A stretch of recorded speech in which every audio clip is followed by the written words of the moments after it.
Ok, bon, rebonjour tout le monde. Je vais faire la deuxième partie en fait là, de l'analyse et la modélisation spatiale.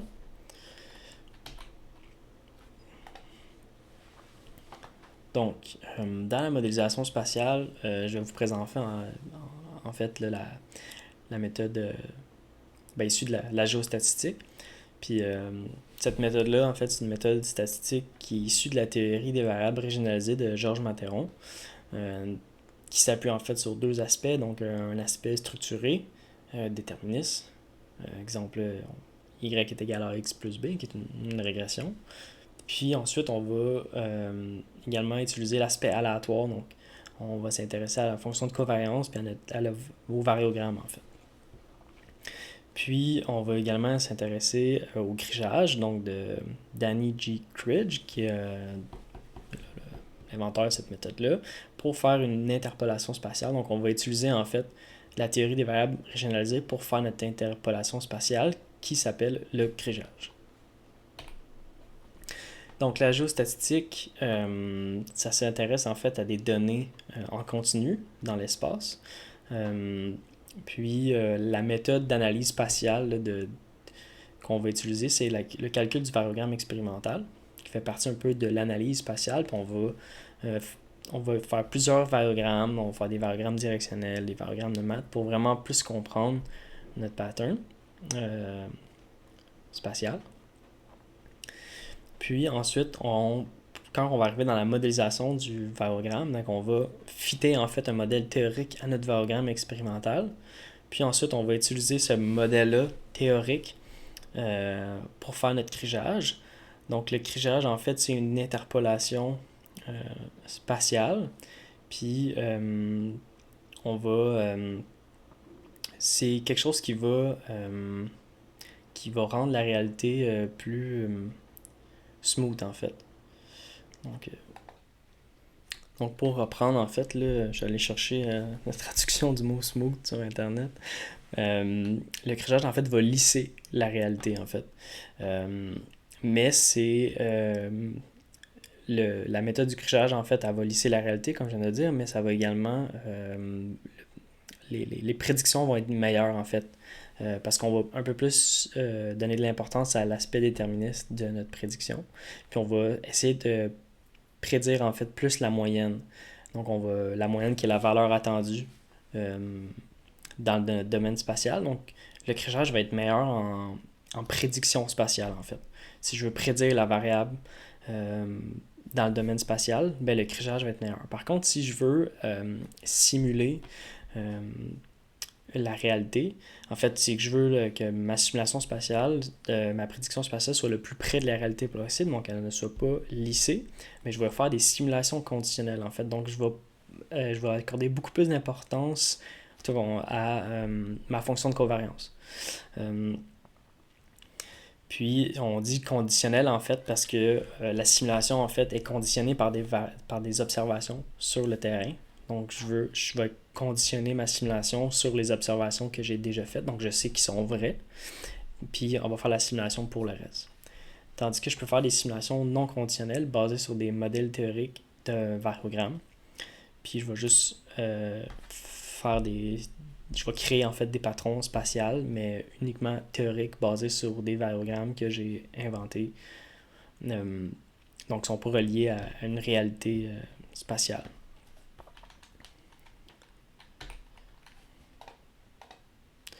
Donc, les variogrammes théoriques, il y a différentes sortes. Là. Ici, j'en ai trois, mais il en existe plusieurs.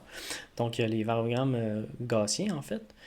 Euh, les variogrammes gaussiens, en fait, sont vraiment caractérisés, en fait, par un petit replat, en fait, là, en début de... Où est-ce que les lags sont plus petits. Puis ce petit replat-là, en fait, il va venir lisser, en fait, euh, la distribution. Donc, si on fait des simulations non conditionnelles, donc on utilise le variogramme théorique pour simuler une distribution spatiale, donc c'est une distribution en 1D, ben on voit en fait là, que euh, notre distribution est très très lisse par rapport aux autres. Donc ça, par exemple, ici, ça serait en noir, ça serait le variogramme pointillé, parce que notre distance est quand même plus courte, notre distance de corrélation ici. Tandis que le bleu, en fait, où est-ce que la distance est beaucoup plus élevée, mais on voit que notre pattern, notre distribution est très, très lisse. Si on a des varogrammes sphériques, donc on voit que rapidement, la variance va augmenter pour atteindre notre plateau, mais ça nous fait des distributions très, très, en fait, pas lisses du tout. Même chose pour exponentiel, qui est un peu entre un gaussien et un sphérique. Puis ensuite, on a des nuggets. Un nugget, on ne le voit pas ici, mais il ne commencerait pas à 0 en fait. Un nugget, ça serait une ligne. Donc on va avoir une ligne à 0,8, puis ça serait juste en fait du bruit. Il n'y a rien de dépendance spatiale. Puis ça, en fait, là, je suis allé chercher ces figures-là dans un cours en ligne de Guillaume Larocque, Introduction à la géostatistique. Il a fait un atelier à l'UQAR. Puis il y a sa présentation là, PESI sur Internet. Donc si vous cliquez sur le lien, vous pouvez avoir accès à sa présentation complète là, sur la géostatistique, le crichage, le variogramme. Donc c'est vraiment une belle présentation, une belle ressource. Donc on a un autre exemple de différents variogrammes théoriques. Donc on a l'effet de pépite pure là, qui est notre nugget, là, qui est carrément du bruit en fait, là, qu'on a notre variance. On n'a aucune variation en fonction de notre distance, là, qui est essentiellement que du bruit. Ensuite, on a une sphérique de 100, puis un variogramme cubique de 100. Donc, on voit que notre sphérique est beaucoup plus... il est vraiment moins lissé que notre cubique, en fait, parce que notre cubique, il y a un replat là, en début, puis ça va vraiment lisser notre patron 2D. Même chose pour l'exponentiel comparativement au gaussien. Donc, on a encore le même petit replat dans notre gaussien qui va vraiment lisser notre distribution par rapport à notre exponentielle. Donc, dépendamment, en fait, de notre variogramme expérimental, dépendamment de sa shape, on va pouvoir fitter un variogramme théorique pour qu'il représente le mieux, en fait, là, notre variabilité. Donc, jusqu'à présent, on a vu le variogramme comme un outil exploratoire. Maintenant, on va utiliser le variogramme en modélisation spatiale. Donc, ça fait plusieurs fois que je le répète, il faut ajuster ou fitter un modèle théorique à notre variogramme expérimental. Donc, c'est ça en fait qu'il faut spécifier pour bien fitter. Donc, on va spécifier notre type de modèle. Est-ce qu'on veut un gaussien, un sphérique, exponentiel? Puis c'est quoi les trois paramètres? C'est quoi notre cile? Dans le fond, à quelle variance on atteint notre plateau? Si on a un nugget, donc est-ce qu'on a une variance qui est non spatiale ou notre variance commence à 0? Ça, c'est important. Puis c'est quoi notre distance d'autocorrélation? Puis si c'est un variogramme directionnel ou omnidirectionnel. Donc, c'est vraiment les trois choses à spécifier là, pour bien fitter notre modèle théorique à notre variogramme expérimental. Donc, ici, on a notre variogramme expérimental en rouge. Puis là, ici, on est venu fitter un modèle variogramme en spécifiant en fait notre cile, qui est où est-ce qu'on a atteint notre plateau, notre range, qui est la distance à laquelle on a atteint notre plateau, puis notre nugget, en fait, là, qui serait notre variance non spatiale.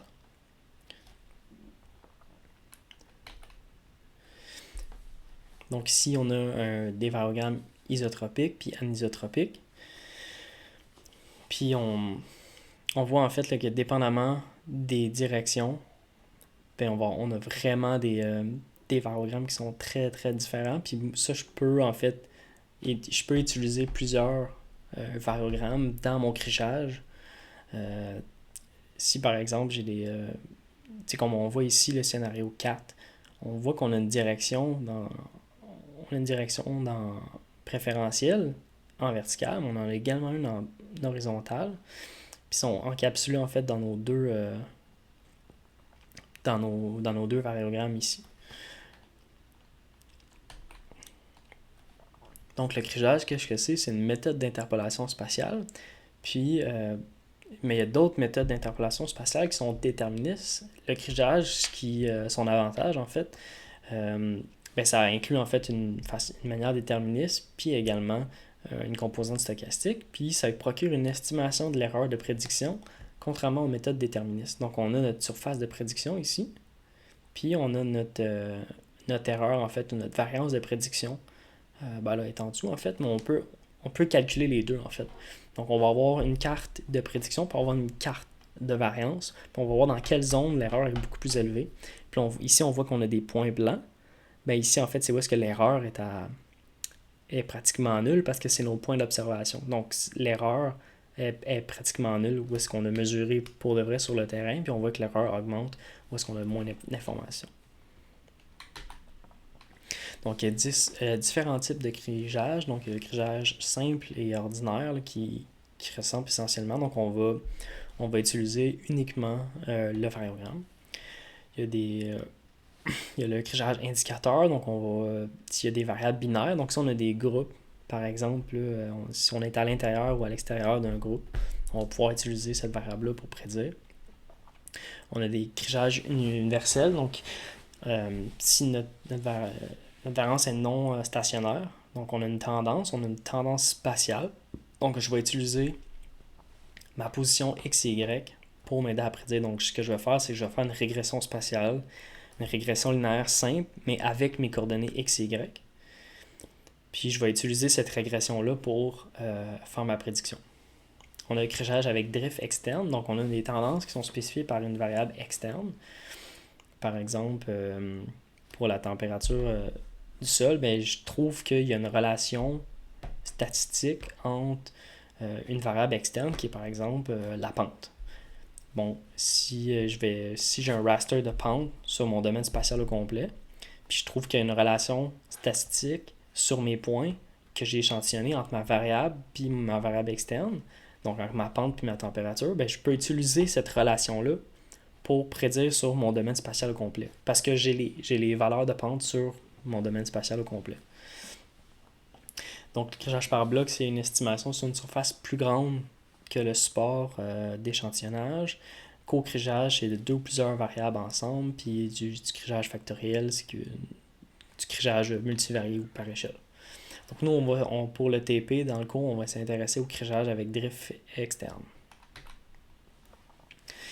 Puis, ce qui est intéressant de cette méthode-là, c'est que j'ai des mesures de performance du modèle. Donc, je peux faire une carte de variance pour voir en fait là, où est-ce que mon erreur se situe spatialement. Puis, je peux également utiliser la RMSE, donc la Root Mean Square Deviation, uniquement sur les valeurs qui sont mesurées. Donc, je fais les différences entre les valeurs mesurées et les valeurs prédites. Puis, je peux utiliser justement la RMSE pour faire une validation croisée. Ça implique en fait que mon jeu de données est assez gros. Donc, si par exemple j'ai juste 30 à 40 données, mais je ne pourrais pas le diviser en deux pour bâtir mon modèle avec ça parce qu'il n'y a pas assez de données. Mais maintenant que j'ai, je sais pas moi, 100, 200 données, ben, je peux le séparer. Donc, je peux garder par exemple soit la moitié ou un peu moins. Je peux garder 50 données sur 200. Je vais construire mon jeu de données avec ça. Puis, je vais construire mon modèle, partant avec ce jeu de données-là. Puis ensuite, je vais faire ma prédiction. Puis je vais calculer la RMSE, mais avec l'autre jeu de données. Donc le jeu que je n'ai pas utilisé pour faire de la prédiction. Donc là, je vais pouvoir calculer une RMSE, mais pour des points en fait qui n'ont pas été compris dans le modèle. Donc là, ça va vraiment améliorer en fait ma validation. Puis la mesure de la performance du modèle va être meilleure en fait. Parce que là, je vais vraiment mesurer l'interpolation, donc les places que j'ai fait une prédiction, mais que je ne peux pas me baser sur une observation. Parce que dans l'interpolation, on se base sur l'observation terrain. Mais si je fais une validation croisée, je vais faire ma mesure sur des observations que j'ai faites sur le terrain, mais que je n'ai pas données au modèle. Donc c'est important de tenir en compte pendant l'échantillonnage, donc d'avoir des échantillonnages suffisants pour faire notre validation croisée. Donc, j'ai fait un petit schéma pour expliquer en fait le crigeage avec drift externe, donc la méthode de crigeage que vous allez utiliser pour votre TP1. Donc, on a notre composante structurée, puis on a notre composante aléatoire. Donc, une variable dépendante, en fait, qui est la température de surface, puis sur notre domaine spatial, qui est ici, j'ai plusieurs points de mesure avec un pattern groupé. J'ai mis votre croix que vous vouliez faire avec variable aléatoire. Puis ensuite, on a des covariés, en fait, qui sont des variables exploratoires, des variables spatiales exploratoires. Donc, je vais avoir X et Y, qui est mes coordonnées en fait.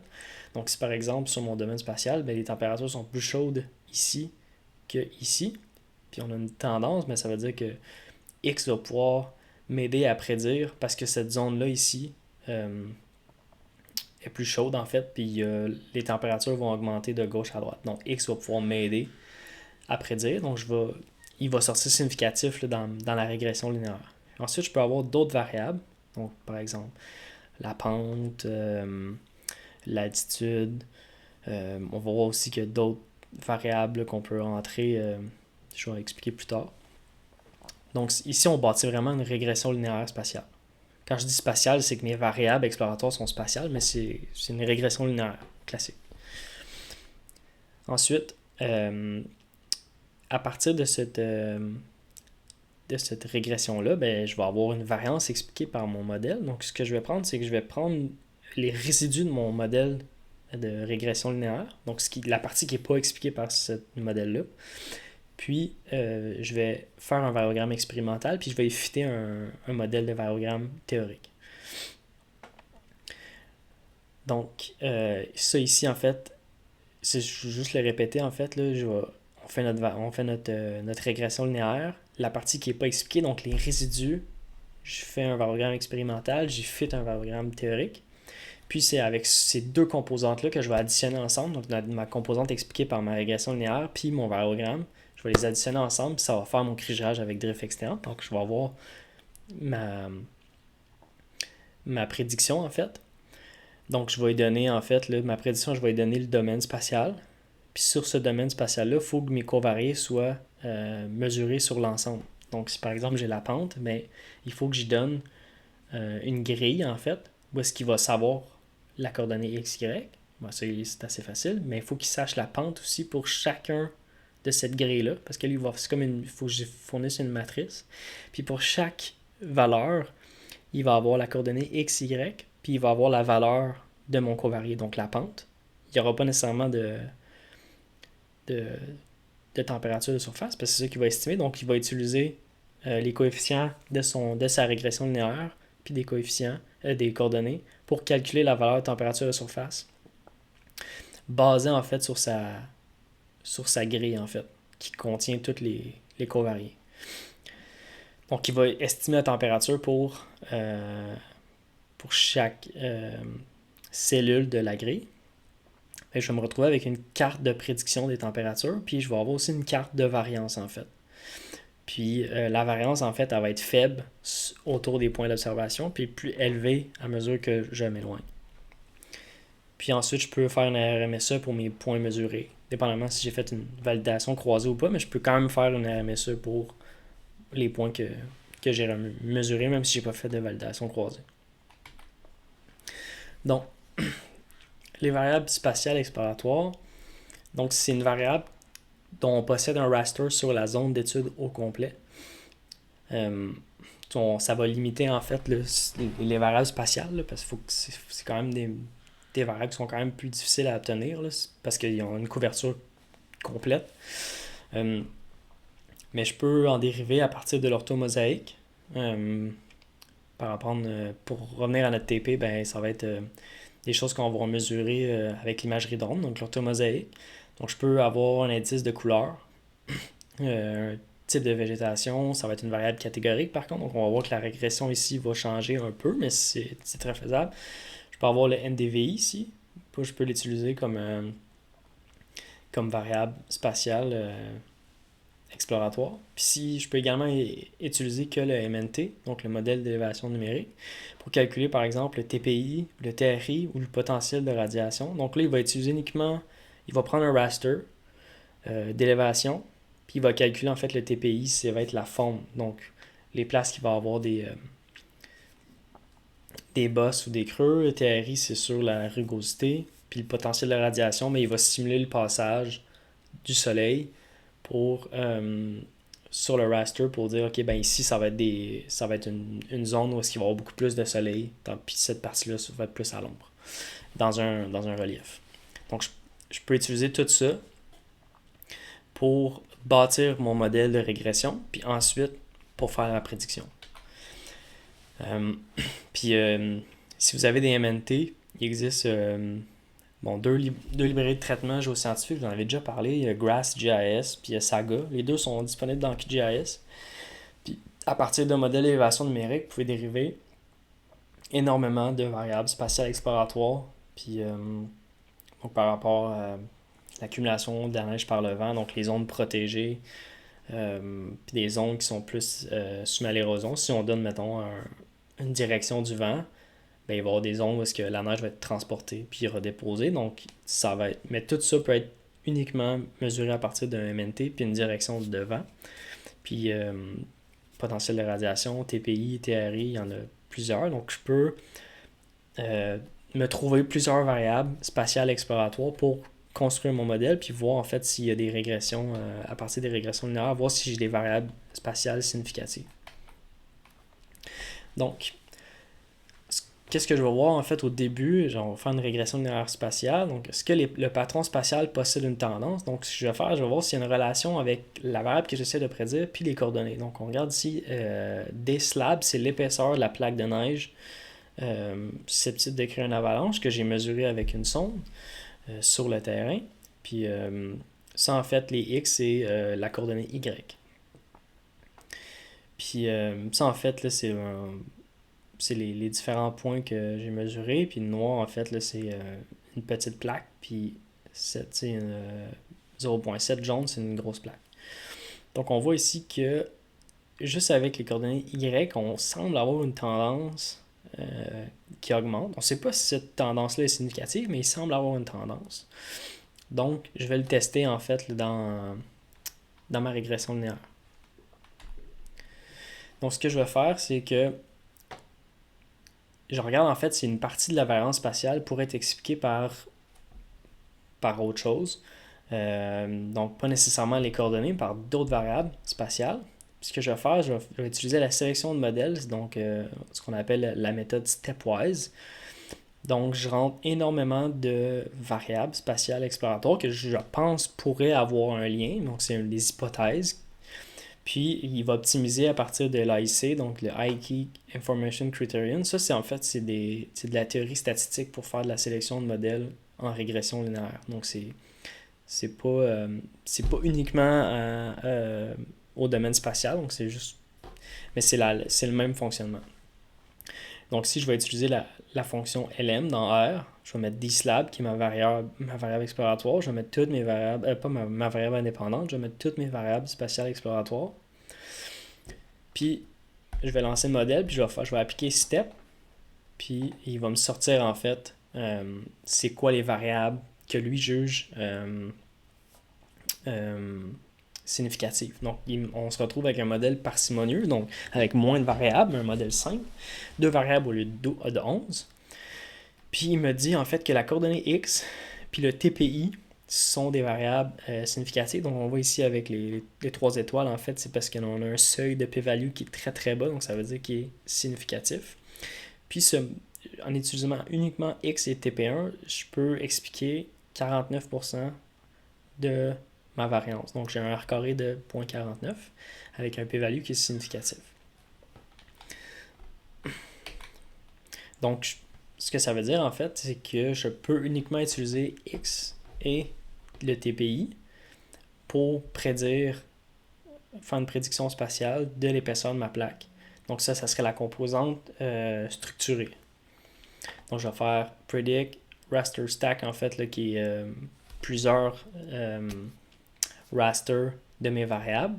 Donc j'ai mon X, mon Y, puis toutes mes autres variables. Dans ce cas-ci, il va utiliser uniquement TPI puis X parce que quand j'ai dit prends LM, mais LM il est composé uniquement de 2 variables. Puis il va utiliser le modèle puis les différents rasters pour prédire l'épaisseur de la plaque sur un domaine spatial que j'ai moi-même défini en fait là, avec un raster. Puis donc c'est ça. Donc ça ici, ça serait ma prédiction, mais uniquement lié à ma composante structurée, donc uniquement lié à mon modèle linéaire. J'ai pas ma composante aléatoire. Donc je vais extraire en fait les résidus de mon LM, de mon modèle, puis je vais faire un variogramme expérimental. Donc ça c'est un peu le variogramme quoi ça ressemble. On voit que la variance diminue en fonction des distances plus élevées. C'est plus lié à mon échantillonnage que mes distances élevées ne sont pas bien représentées. Puis j'ai fité en fait là, un varogramme gaussien dans mon varogramme expérimental. Puis ensuite, ce que je vais faire, ça en fait c'est un crigeage, mais uniquement à partir de ce varogramme-là. Donc j'ai pas utilisé la composante structurée, c'est juste pour vous l'illustrer en fait. Donc ça c'est uniquement la partie qui était non expliquée par le modèle de régression linéaire, puis j'ai fité un varogramme là-dedans, puis que là j'ai utilisé pour faire j'ai fait un crigeage simple.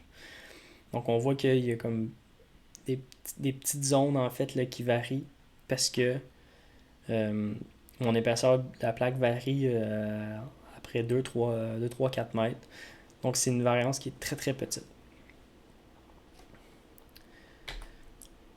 Puis ensuite, ce que je vais faire, c'est que je vais additionner ma carte de prédiction de régression linéaire, puis mon varogramme ici. Donc j'additionne ce raster-là avec lui pour avoir ma prédiction finale. Donc on voit qu'on a mon raster, tout mon pattern un peu issu de ma régression. Puis ensuite, je vais avoir des petites variations qui s'ajoutent à ça pour avoir ma prédiction finale. Donc je vais avoir ma composante structurée, ma composante aléatoire, puis j'ai mon RMSE pour mes variables mesurées, donc puis par rapport à mes variables prédits. Donc j'ai une RMSE de 0.01. Puis ce qui est intéressant avec une RMSE, c'est que c'est la même variable de ce qu'on mesure. Donc je mesure entre 0.2 et 0.8 mètres. Puis on voit que mon RMSE est de 0.01, donc 1 cm. Donc c'est ce qui est bon en fait là, pour comme variable comme RMSE. Par exemple, si j'aurais une RMSE de 1, ben, si mon modèle serait vraiment pourri parce que mon taux d'erreur est plus grand que la plage de variables que j'essaie de prédire. Donc, c'est un peu la fin de la capsule vidéo pour le crigeage. On a eu un peu la théorie. Là, je vais vous montrer, dans une prochaine capsule, je vais vous montrer un script R que j'ai fait pour faire de l'analyse spatiale exploratoire. Donc, on va créer des varogrammes. Puis ensuite, on va faire du crigeage avec drift externe. Puis, je vais vous présenter le script R. Comme ça, vous allez pouvoir l'utiliser dans votre TP1 par la suite avec vos données que vous allez avoir mesurées sur le terrain.